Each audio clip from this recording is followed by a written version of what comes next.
Thank you for joining us today, and welcome to this webinar that we're running. And thank you to my participants who are starting to turn their cameras on, which is great.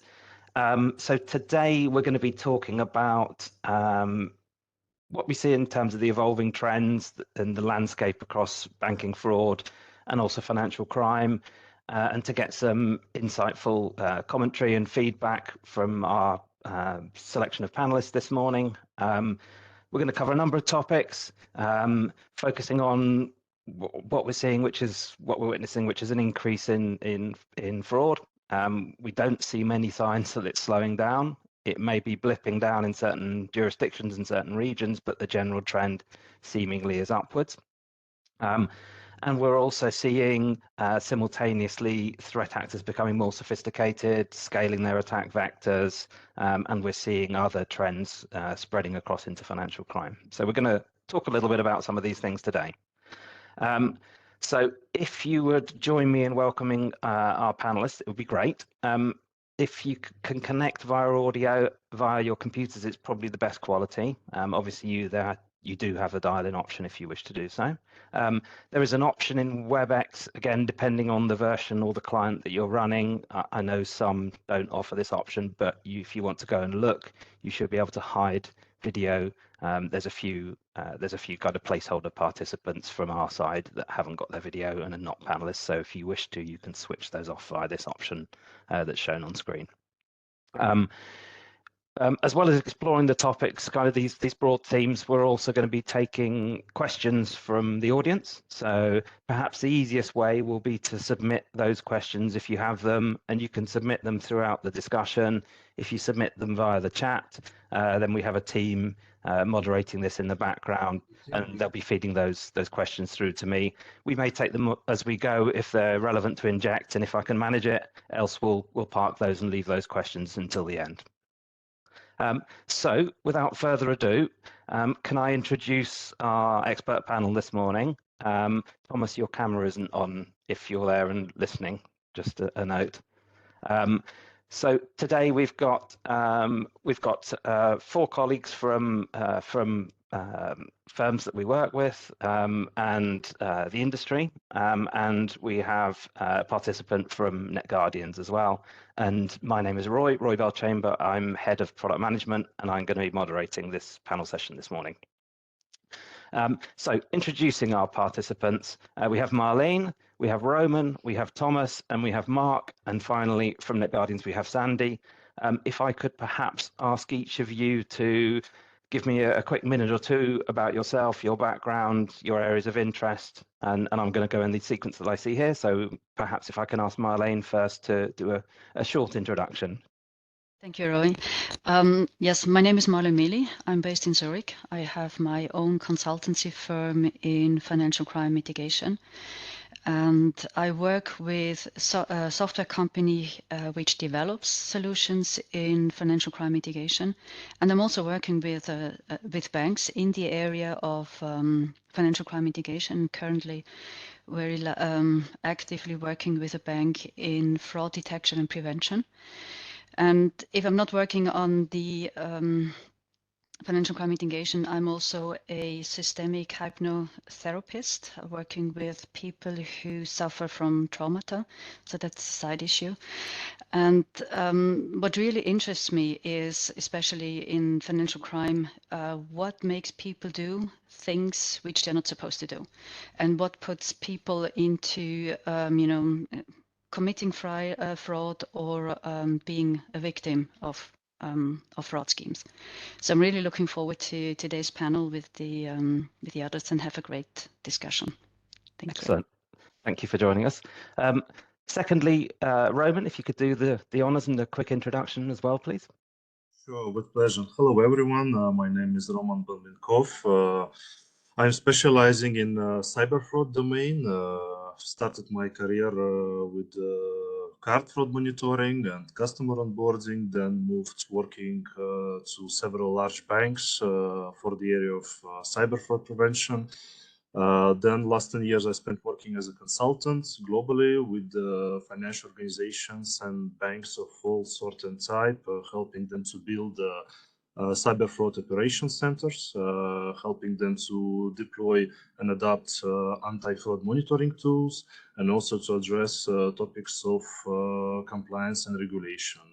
Now I'm working at Swissquote. I came there last year, and mostly to work as IT security professional and also lead all the matters related to cyber fraud and cybercrime. I guess most interests of my life are data science, cybersecurity, a bit of product management as well. I think all those skills are helping me to be useful in what I'm doing as my daily job. Thank you. Excellent. Thank you for that. Next, Thomas, if you could do a quick introduction, please. Hello, everyone. So my name is Thomas Soireau. I'm based in Geneva. I have 25 years of experience in the finance industry, 9 years in Luxembourg in both internal and external audit, then 9 years at UBS Wealth Management Switzerland in internal audit, risk management and business management, and now I'm 8 years with Pictet as head of fraud risk management. So my main interest is to really to identify and stopping fraud, and we set up the anti-fraud framework at Pictet Group. Excellent, thank you. Mark, please. Hi everyone, my name is Mark. I work for KPMG here in the Geneva office. I am in charge of financial services compliance and investigation topics. I've been also in the industry for at least 1 decade and more. I have been working for a big banks in Zurich and Geneva, moved to KPMG 8 years ago, and starting in the forensic activities and then moving to forensic investigation and compliance topic only dedicated to financial industry. Excellent, thank you. And finally, Sandy, if you could do the honors, please. Yes, hi everyone, I'm Sandy Lavelle, fraud fighter at NetGuardians. I think my role or title says kind of everything, but yeah, I'm constantly fighting fraud every day together with my colleagues and together with our customers. In terms of background, I'm more into the finance and accounting area. After my master, I joined one of the big 4 companies, a big consulting firm where I was doing investigation in terms of fraud and corruption. And this is actually when I felt in love with the fight against fraud. And now I am working and constantly fighting fraud. I'm also a certified fraud examiner and a certified anti-money laundering specialist. Super happy to be here with you today, and I'm looking forward for this next hour together. Thank you. Excellent, thank you. And finally, let me just do a very short introduction of myself. So my name's Roy Bell-Chamber. I've got the easy job today, which is to ask the questions. I head up product management in NetGuardians. I've been with NetGuardians for a little over 2 years now, but I've worked in fraud, financial crime, and in a general sense for more than 2 decades now, with specialisms particularly on transaction monitoring and transaction screening. So without further ado, if we can perhaps kill the slide so we can get larger images of our panelists. Excellent. So first off, talking a little bit, I guess, so leading into the future, let's talk a little bit about the past first. So maybe if we can explore topics around, you know, kind of trends that you've seen over the past 6 to 9 months. What have you witnessed, I guess, both across fraud and financial crime, depending upon your specialisms and focuses? You know, are you seeing new risks? Are you seeing new threats? Are you seeing new behaviors, new typologies? I don't know who'd like to lead off on that. Maybe if I can ask Thomas to start with, maybe? Sure. So as Pictet is a wealth manager, I mean, we are usually confronted with hacking of emails. And also with APP fraud. So these are these authorized push payment frauds where clients are duped to confirm to their bankers fraudulent instructions. And that's almost 90% of our work at Pictet, fighting fraud. Then we have other fraudulent cases like fake website, usurping our name for fraudulent investments and so on. But those are a very minor part of our activity. if I look now at the trends we are facing, we can clearly see more sophisticated attacks, meaning that the frauds are not larger per se, but they are much better organized or tailored to the victim. So that means, for instance, we had an experience last year where fraudsters managed to mimic the activity of the client. So we have a system that detects the unusual transaction of the clients. And in these specific cases, so it was a captain of a boat, and the client was a company managing the boat, and his email was hacked, and the captain was sending emails, the standard activities to send emails to the family office, who forwards the instructions to us to pay for the crew, the charges of the boat, the petrol, and so on. And they managed to hack into the email of the captain, and they sent to the family office fake invoices for fake crew members, for instance, for their expenses. And the family office just received these instructions, forwarded to us for execution, and they believed they were genuine. And at the end, we realized they were fraudulent because one of the beneficiary bank sent back to us the transfer saying that they had an issue with their beneficiary account with them. But when you look at the way it was done, it was really the first time we could see that they really copied exactly, or they mimicked the activity on the accounts, and that went below the radars. So hopefully the total fraud was not so high, but the way they've done it was just brilliant. And was that kind of like a short burst attack, or was it a bit sort of low and slow, and they kept coming back and hitting you again and again? Yeah, so we had successive small transfer below 10,000 to repay, for instance, for plane tickets. I mean, of course, fake plane tickets. So it was like between 6,000 to 8,000 euros, and that's standard for, when you have a racing boat in Spain, for instance, and you need crew members coming from all over Europe to gather for a specific race, and they were even waiting for a race to happen to insert this fraudulent payment request in the flow of the instructions. So that was really well done, I have to say. We also see that it's getting more industrialized. So we also notice, for instance, like phishing campaigns. And that's a standard, kind of threat that we are dealing with. So we know how to deal with them effectively. But this phishing campaign, now they're followed with calls. So they would hire call centers and send these phishing emails, and then later on, like one day later, you would have a call to the targets to follow up on the message they received. So that's also something very new that we didn't see before. So we had to also to hire the level of awareness among our employees to make sure that when they receive these social engineering calls, they're also much more careful on how to handle these external calls. And the last point that is also very interesting to see as an evolution in the threats are these real-time or non-real-time deepfake audios attack. Because before, so deepfake audios, would require a lot of technical knowledge to clone the voice of someone. Yeah. And today, you have tools that allows very effectively and very efficiently to duplicate or to clone the voice of someone with only 20 seconds of voice sample. And we saw in the news, for instance, that one journalist in the UK could attack, breaking his accounts, cloning his own voice, but via the phone banking application of one UK bank.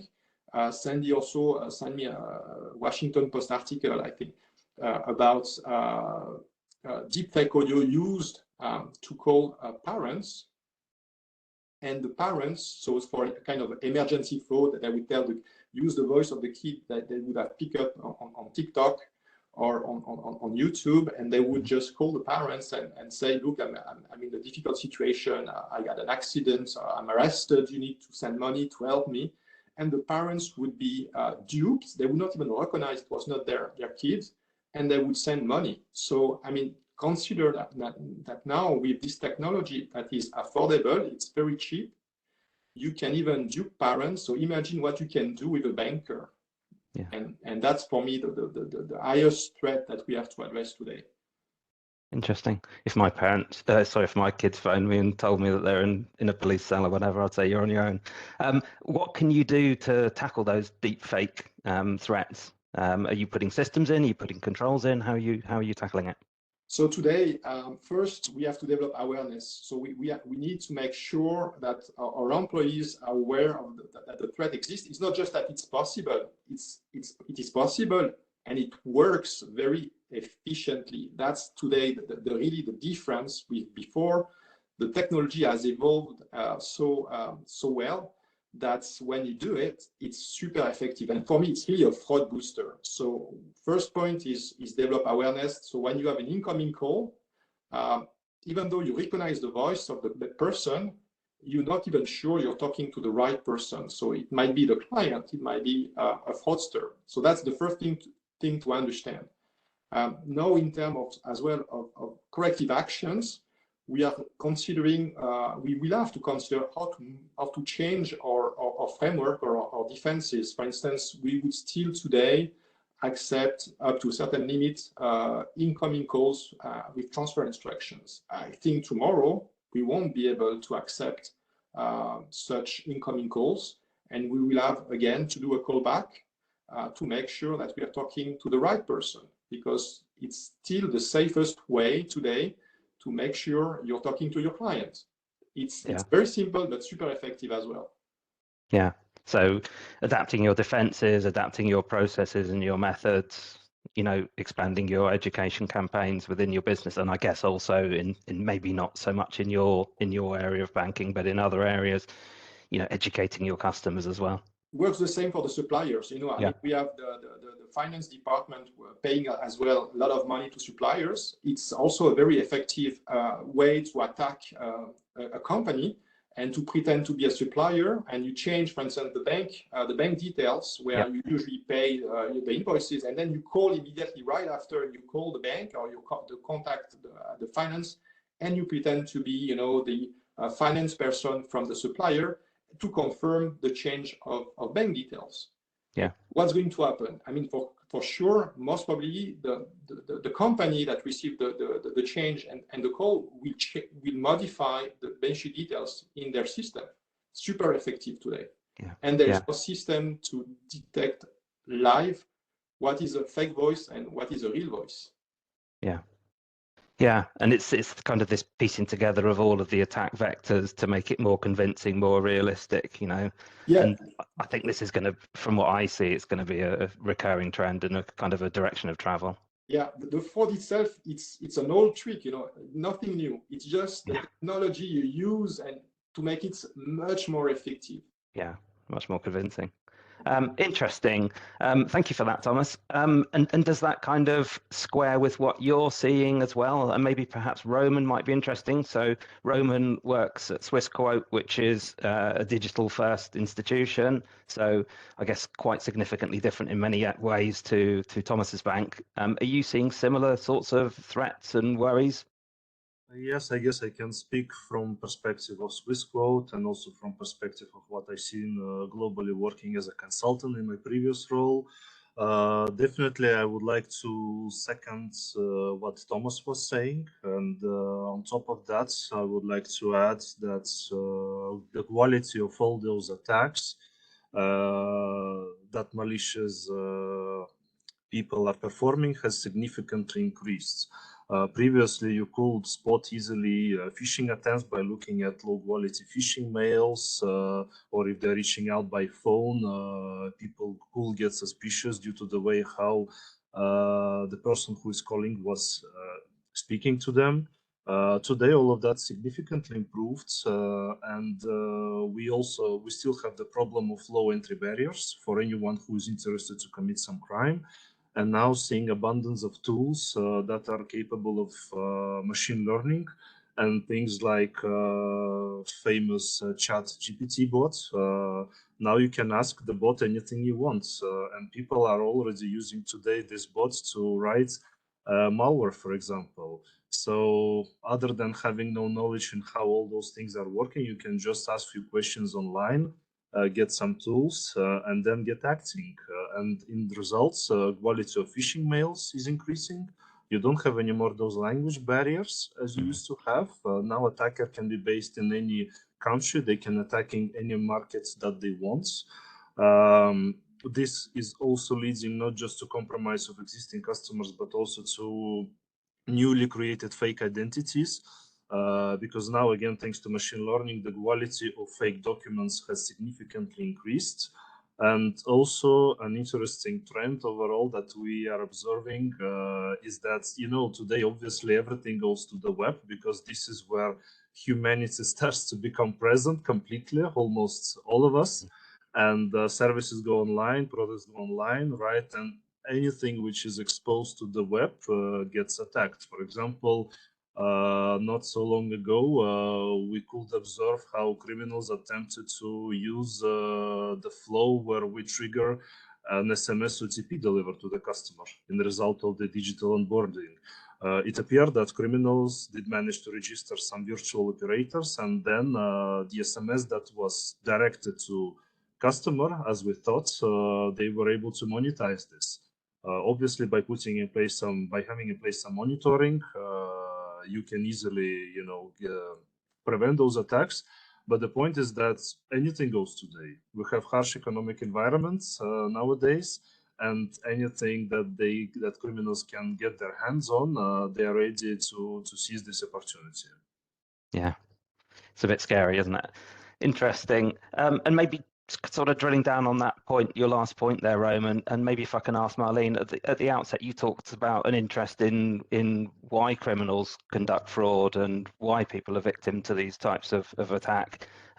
Is there anything you can add? And Marlène, with your specialisms in financial crime, I guess it would be interesting to kind of flip to the other side and see the story from, you know, the launderer's perspective, and the behavioural aspects of that. It would be super interesting if you've got any insights that you can help us with.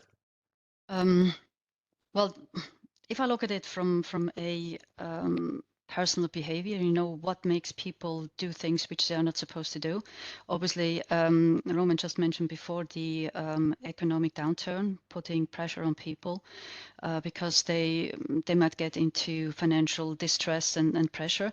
So, but I still believe it's a kind of question in promoting a culture of ethical behavior and within the companies, but also how you treat your customers, working with them.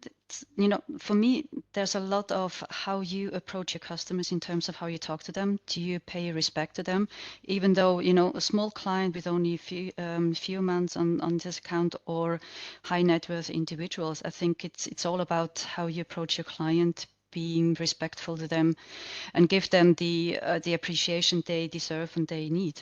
It's a kind of philosophical approach to that. And I think it has a lot to do with how you treat your staff internally. You know, when Thomas talked about the example of the boat owner, and it seems to be a large office, and I was quite asking myself to what extent was inadvertently help done or provided by staff people, and if they have been tweaked to provide information which they are not supposed to provide, whether they want it or they did unwittingly doing that.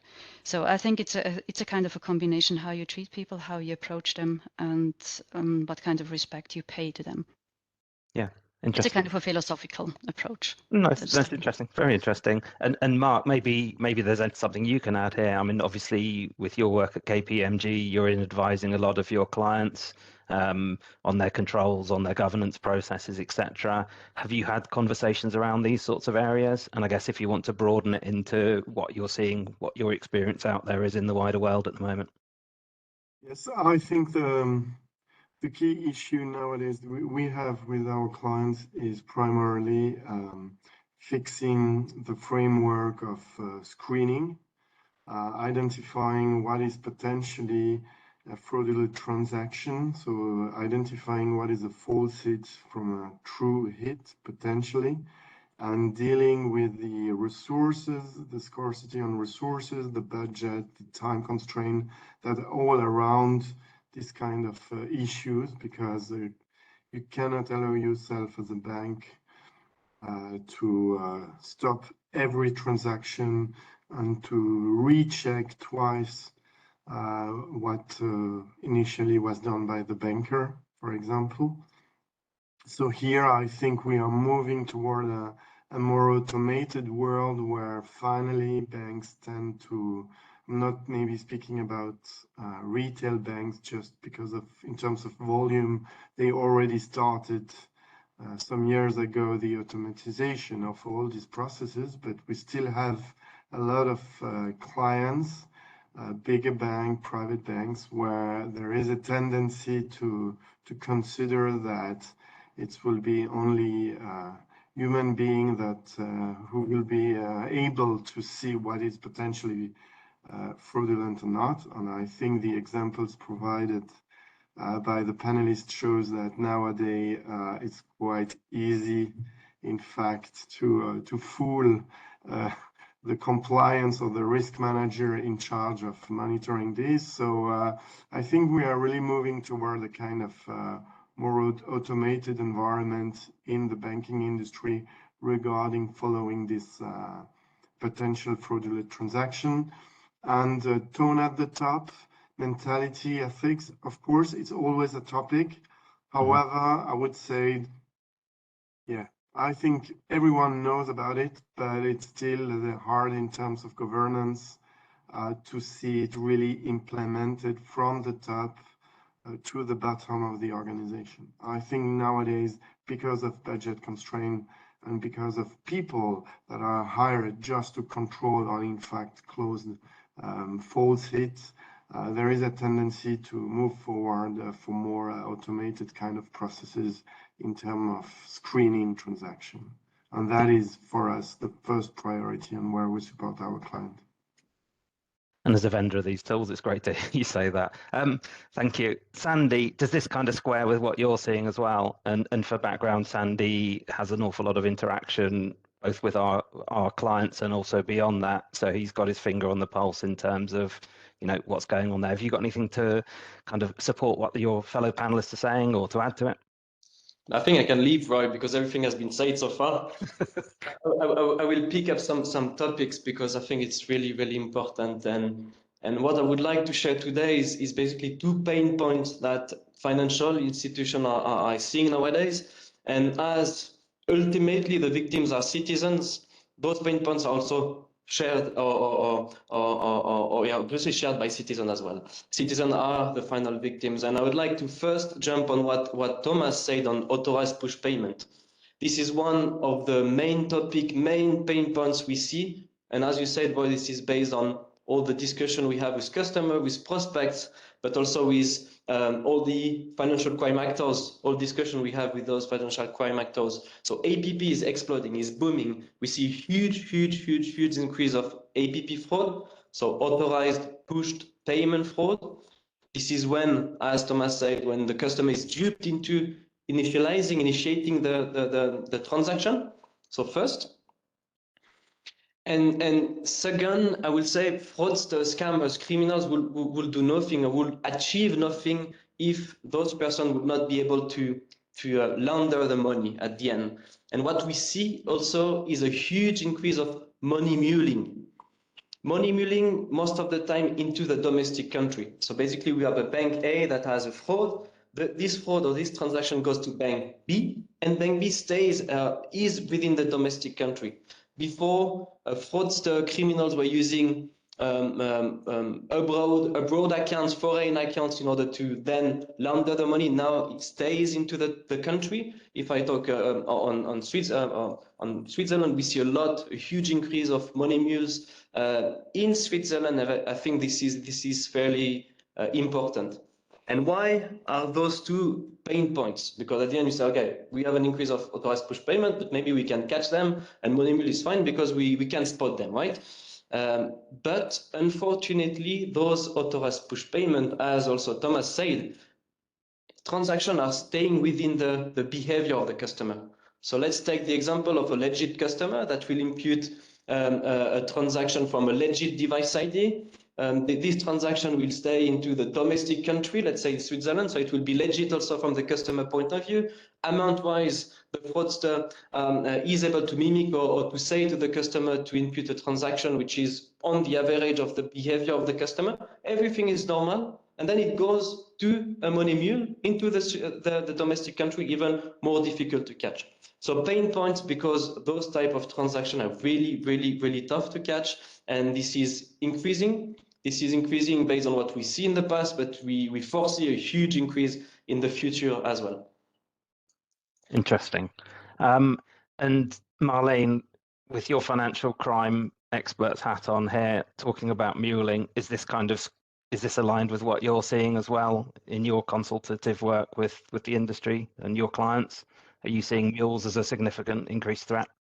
Absolutely. That's what I hear quite a few times when I work for the software company, where we have contact with the banks, obviously, and they're also raising the question: how can we detect all this money muling within the normal behavior?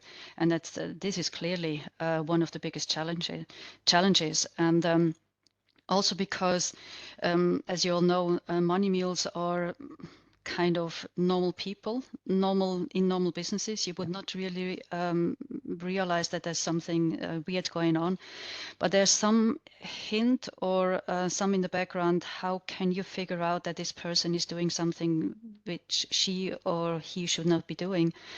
And indeed, we're struggling to define that, but there are some hints in terms of when you look at their private lives, where they are, how to say, let's take the example of students, where they're kind of intrigued to try to get some extra money out of that, to buy luxury goods, to buy kind of an image out of that. And that actually leads back to the effect that people try to be somebody else, which they are not yet or will never become to, but they're just looking for somebody else and trying to have to use these additional funds to create an image of themselves. Now, how do you figure out that? I don't have a final answer to that yet, so I'm not too sure whether artificial intelligence would actually help us to define it. But as Sandy just mentioned, it's always within the fraudulent behavior, and it all comes back then to know your customer and have a conversation. And when we go into more automated onboarding, where you just have a video, not even a video conversation, so you accept the automated onboarding, where you trust that what is provided is actually the right person, which is not, obviously.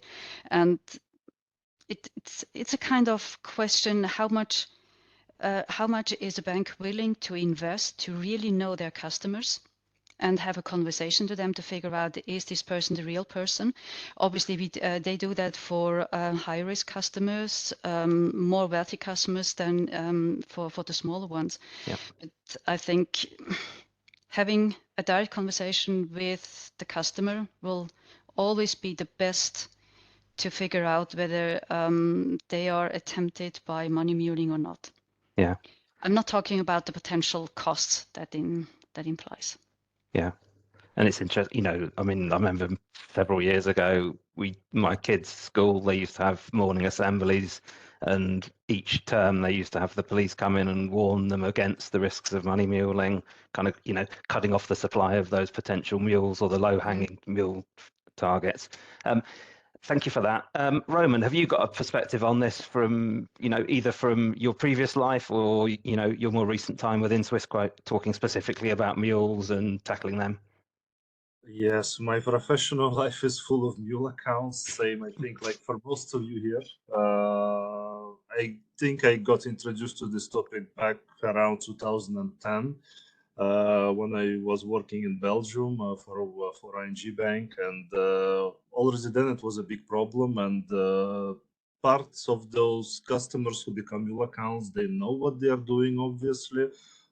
Some of them are simply tricked into becoming mule accounts. On our side, when we're trying to stop it as a problem, obviously it's a crime, right, that those people are committing. But unfortunately, many of those who become mule accounts, they get in touch with the violent gangs, I will say. And we had many cases when once we block a mule account, but they are standing there in the branch trying to get funds from the ATM. They were even asking us to call for a police because they didn't want to come out of the branch since some thugs were waiting for them, and they will not get happier if a mule account comes out without any cash.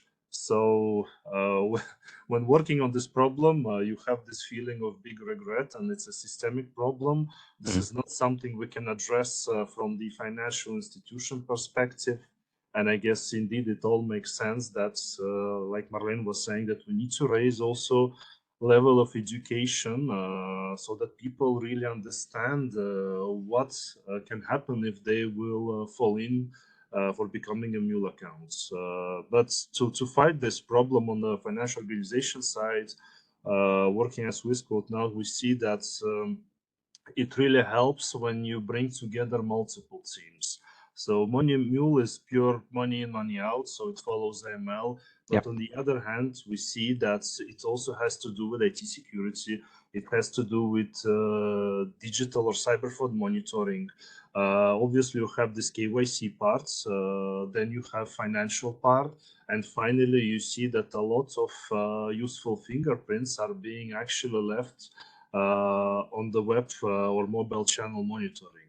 And therefore, the key is to combine all the data points that you might have in your organization. So really bring all the teams who have different data parts and see what they can find, what they can see.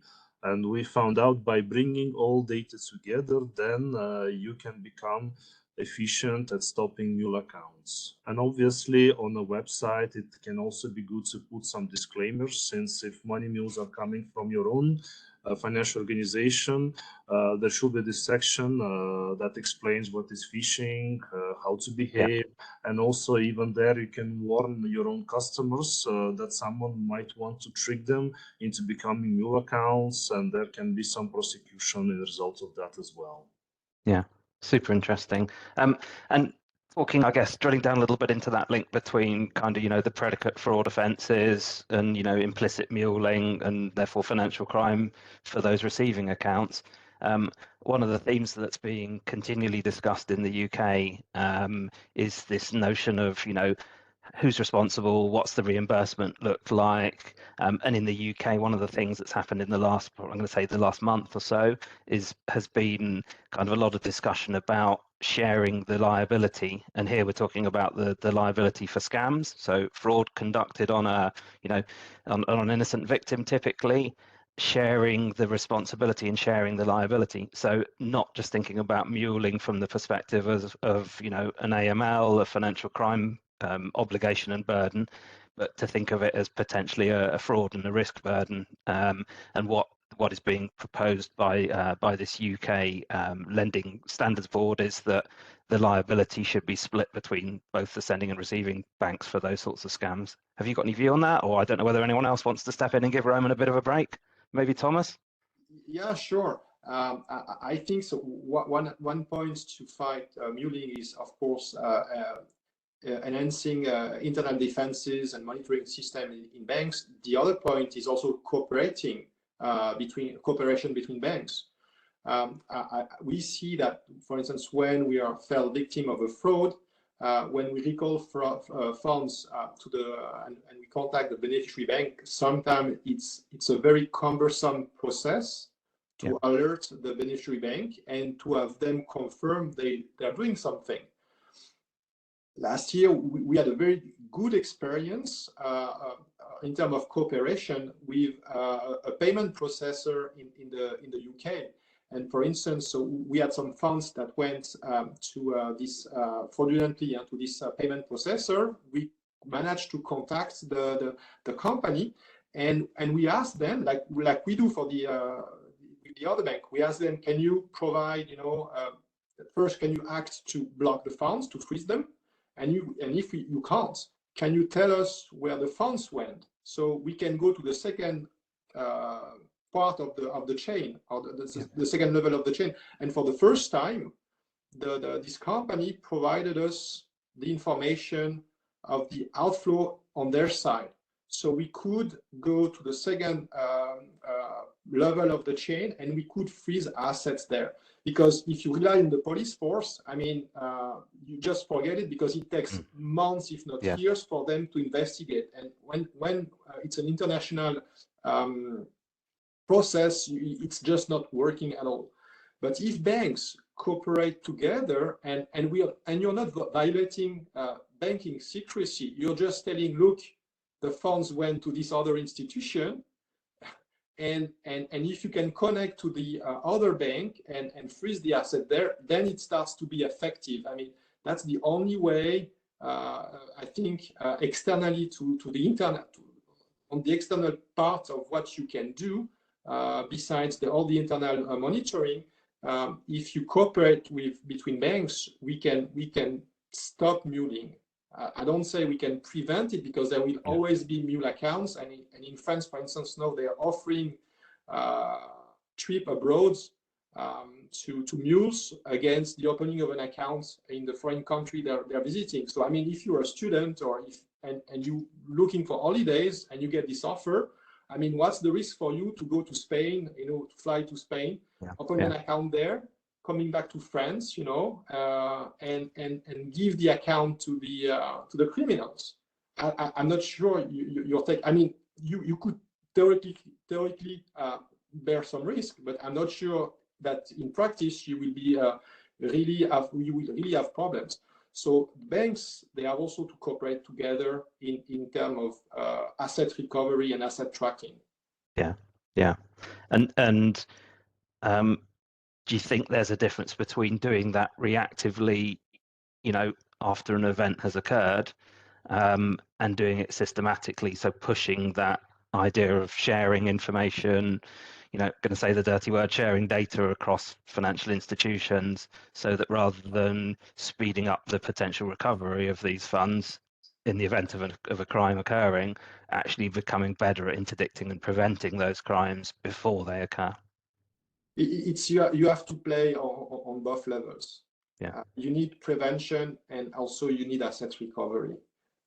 Prevention, I mean, we invested a lot at Pictet in prevention, but you will always find, I mean, you cannot stop all the frauds. There will always be, some cases that will go through because the system is not correctly set up, because they find a new way with technology, for instance, to smuggle or to steal money, because one of your controller, was not awake the day there was a fraudulent transfer.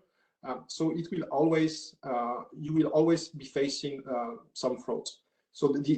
So apart what you can do internally with awareness, monitoring programs, and so on, I think the way I see it is really cooperation. And you don't need to share the fraudulent IBANs with the whole industry. Just cooperation between the two banks involved in the fraudulent transfer. And if the funds went outside of the beneficiary bank, maybe get the contact of the other banks, so you can follow up the money. And that's much more effective than any police work. Excellent. Thank you. Great comments. A question's come in from the audience. It's just been passed to me. Talking about proactive communication, what kind of experience do you have by communicating actual modus operandi? I don't know who would anyone else give Thomas a rest and like to talk about that? I don't know, maybe Mark or Sandy. I can take it, Roy, if it's fine for you, Mark.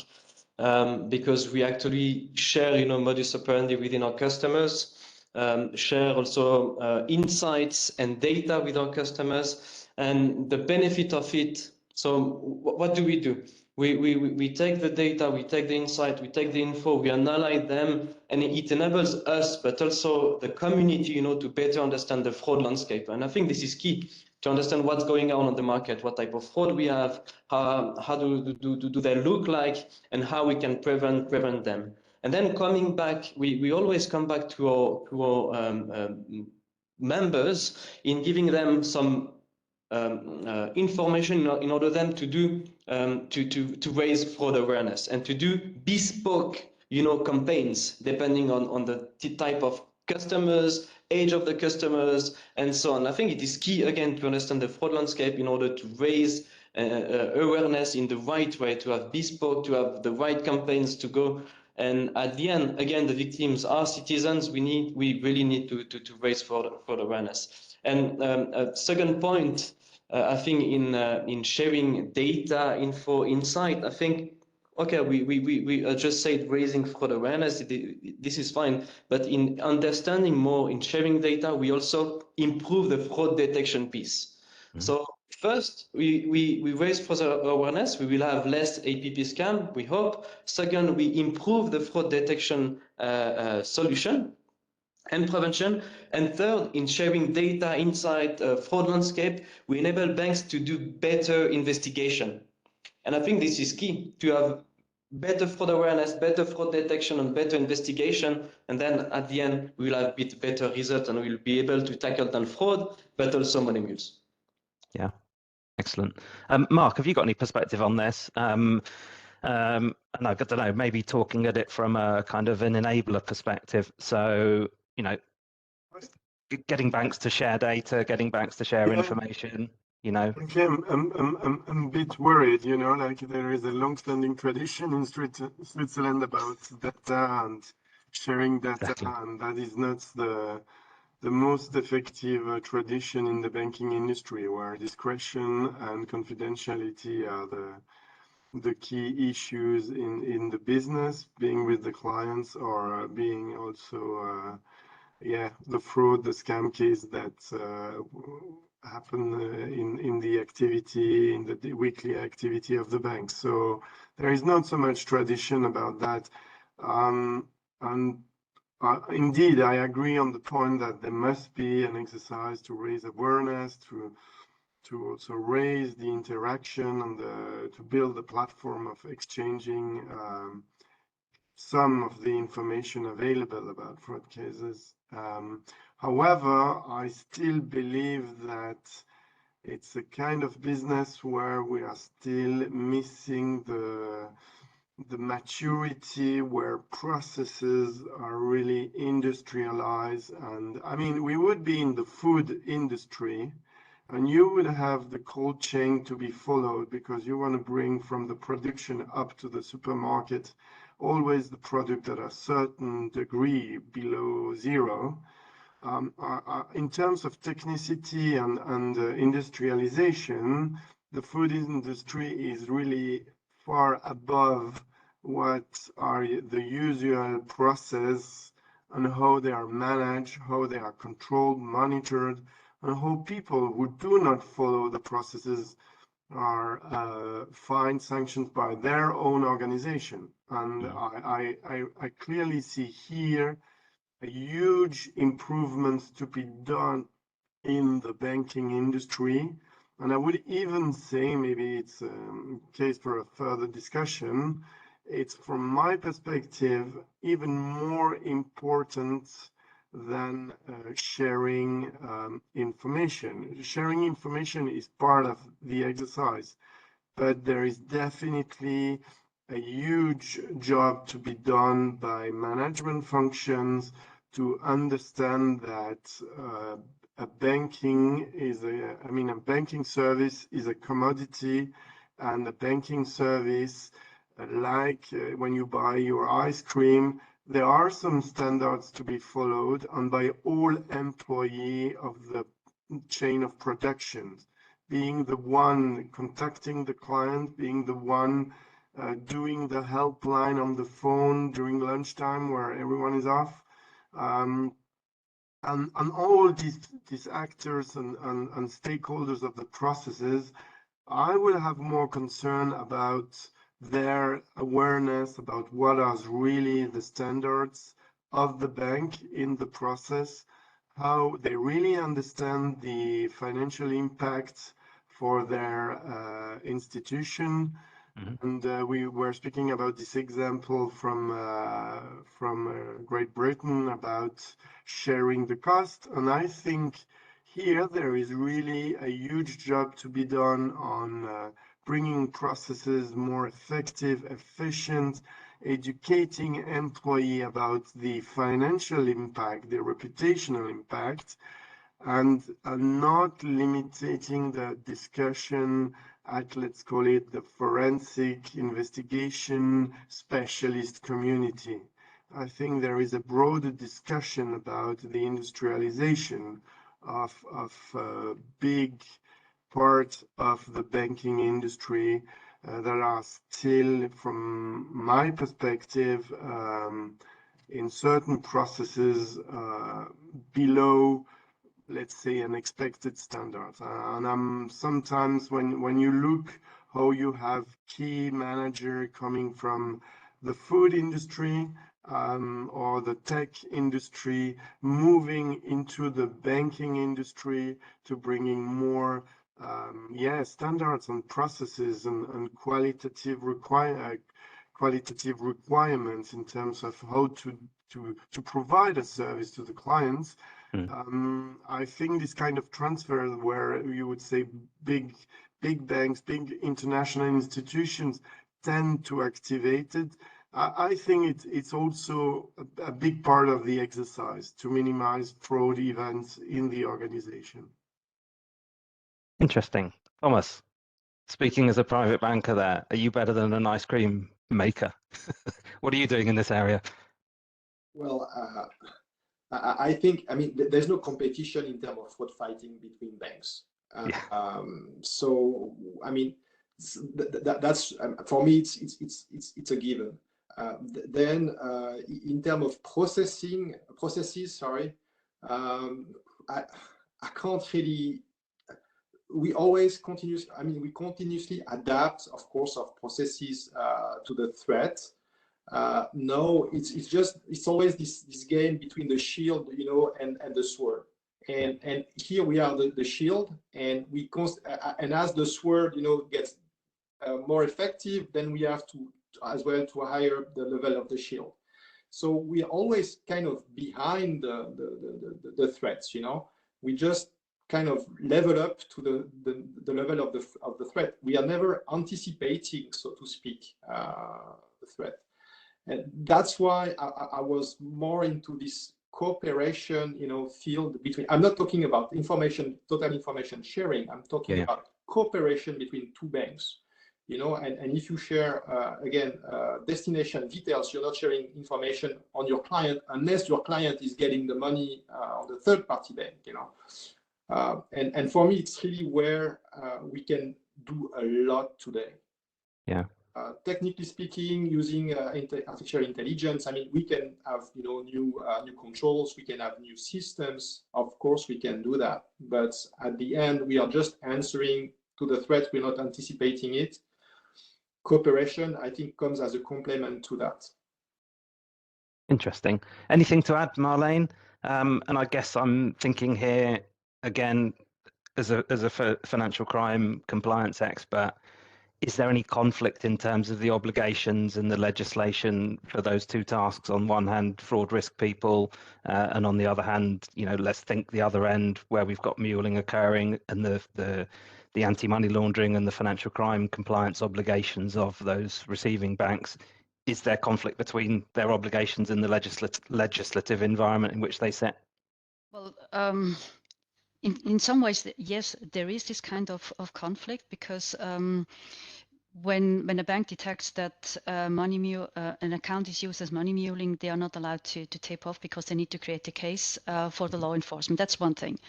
When we come to the modus operandi, what I also heard is, you know, when banks report to law enforcement or the FIU that there's suspicious behavior going on and the case is created, they hardly get, in a reasonable amount of time or time frame, feedback whether this is a valid case or is there something going on. So this kind of information flow is kind of stopped.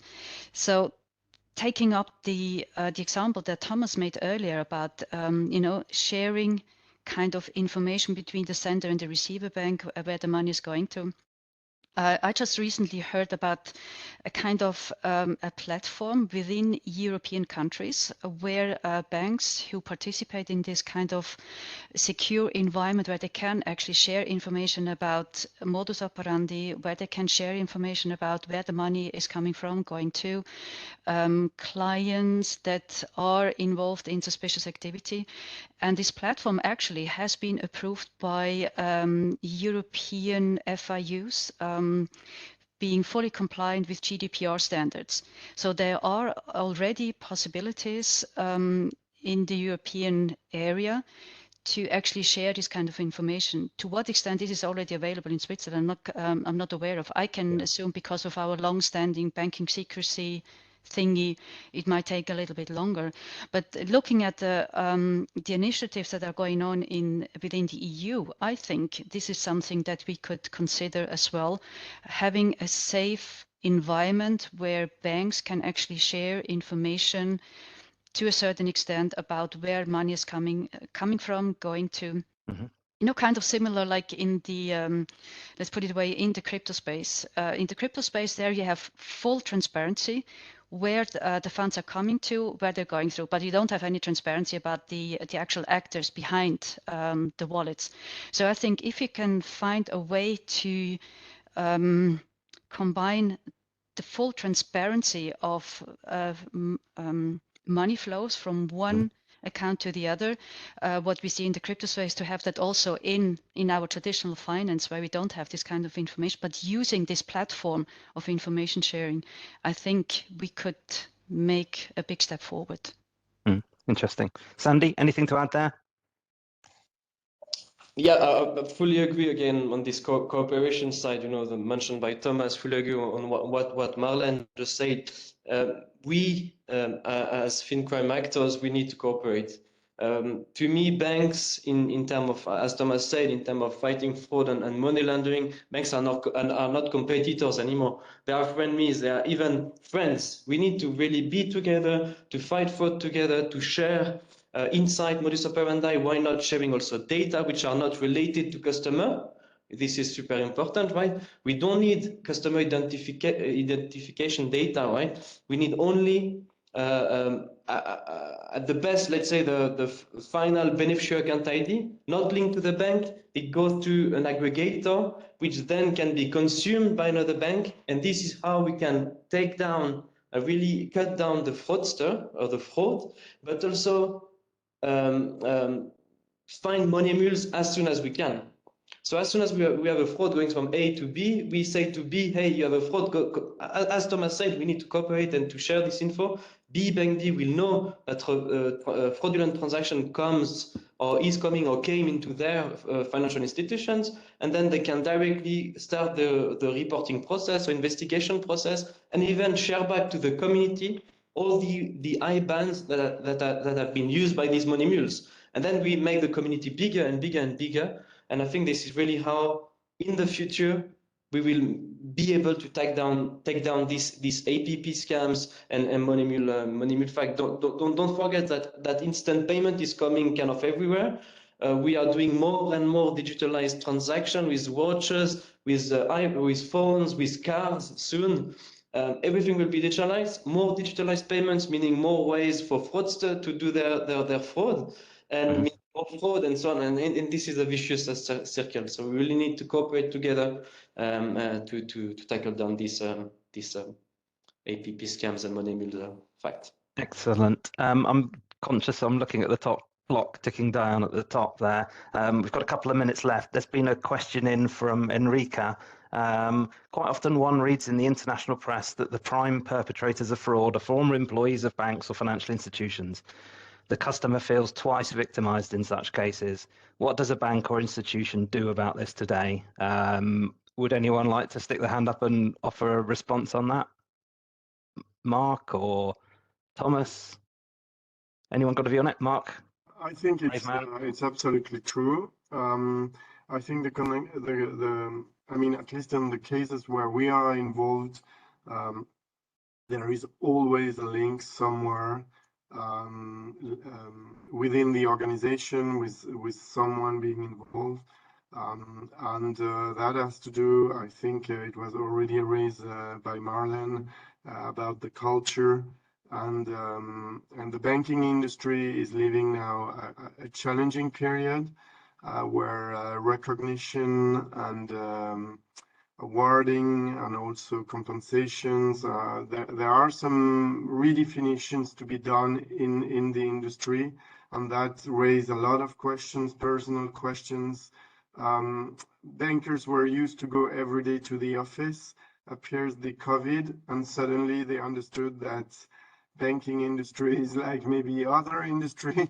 I'm not speaking only about ice creams, but it's an industry where you can do some home office and not being the full week in the building with a tie like me today on this call. And as I can see, I'm the last one. So I think it's really an industry that is changing, and people, I mean, the way they behave within their own organization in this sector is also changing, and I think there are doubts, and the tone at the top is maybe also not so clear, and that of course brings such issues where in fact the fraud case starts within the organization and not only outside the organization.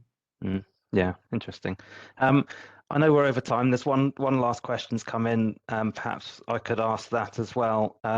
So it's come from a participant in Kenya, and they're talking here more about, I guess, non-banking payment platforms and telcos, pushing for platform owners and telcos to compensate victims by virtue of their loss perpetrated on their platforms. Ideally pushing the platform owners to ensure maximum security, albeit with some inconvenience to the same customers. Do we think this is a trend that's going to continue? Do we think there's going to be a push to kind of, obviously an awful lot of fraud is enabled by, some of the web giants, but also telcos and beyond. Anyone got perspective on that? Maybe as a closing comment? No one's going to pick it up. Okay, all right. And looking at time, I think we're going to need to close the call. Can I ask each of the panelists, maybe just as their parting shot, give me their one wish for the next, I don't know, 12, 24 months, if they could have a magic wand and make something happen to make their life better, to, stop more fraud or financial crime, or to tackle it better, what would that be and how would you use it? And I'm going to go just left to right as I see them. So Mark, to start with. Oh, thank you.